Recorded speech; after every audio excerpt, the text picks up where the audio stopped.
Hello and happy 4th of July. Before I head out to a cookout, I wanted to read some of this wonderful book. We're reading Wonder, and it's 4th of July now, but in the book, it's Halloween. It's October 31st, and the next chapter is called Trick or Treat. August said he wasn't feeling well enough to go trick-or-treating later in the afternoon, which was sad for him because I know how much he loved to trick-or-treat, especially after it got dark outside. Even though I was well beyond the trick-or-treating stage myself, I usually threw on some mask or other to accompany him up and down the blocks, watching him knocking on people's doors, giddy with excitement. I knew it was the one night a year when he could truly be like every other kid. No one knew he was different under that mask. To August, that must have felt absolutely amazing. At 7 o'clock that night, I knocked on his door. "Hey," I said. "Hey," he said back.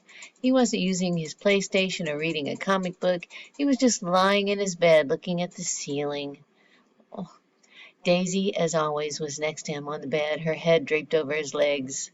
The Bleeding Scream costume was crumpled on the floor next to the Boba Fett costume. "How's your stomach?" I said, sitting next to him. "I'm still nauseous." "I'm sure you're not up. You sure you're not up for the Halloween parade?" "Positive." This surprised me. Usually August was such a trooper about his medical issues, whether it was skateboarding a few days after surgery or sipping food through a straw when his mouth was practically bolted shut. This was a guy who's gotten more shots, taken more medicines, put up with more procedures by the age of 10 than most people would have to put up with in 10 lifetimes. And he was sidelined from a little nausea? "You want to tell me what's up?" I said, sounding a bit like Mom. "No." "Is it school?" "Yes." "Teachers, schoolwork, friends?" He didn't answer. "Did someone say something?" I asked. "People always say something," he answered bitterly. I could tell he was close to crying. "Tell me what happened," I said. And he told me what happened. He had overheard some very mean things some boys were saying about him. He didn't care about what the other boys had said. He expected that. But he was hurt that one of the boys was his best friend, Jackwell. I remembered him mentioning Jack a couple of times over the past few months. I remembered Mom and Dad saying he seemed like a really nice kid, saying they were glad August had already made a friend like that. "Sometimes kids are stupid," I said softly, holding his hand, "and I'm sure he didn't mean it." "Then why would he say it?" "He's been pretending to be my friend all along. Tushman probably bribed him with good grades or something."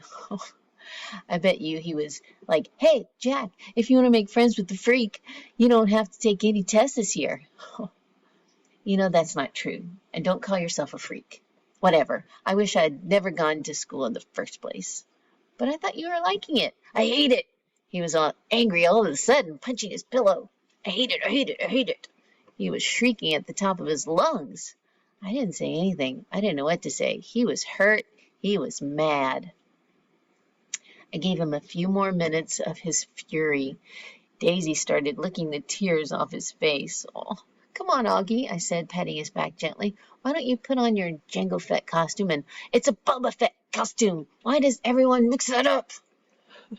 "Boba Fett costume," I said, trying to stay calm. I put my arms around his shoulders. "Let's just go to the parade, okay? If I go to the parade, Mom will think I'm feeling better and make me go to school tomorrow."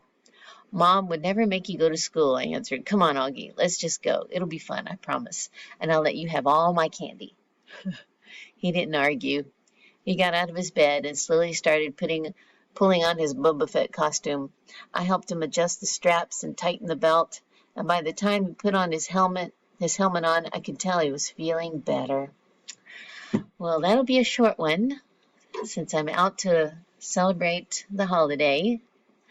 I hope Augie feels better, and I hope you have a good 4th of July holiday. Until next time.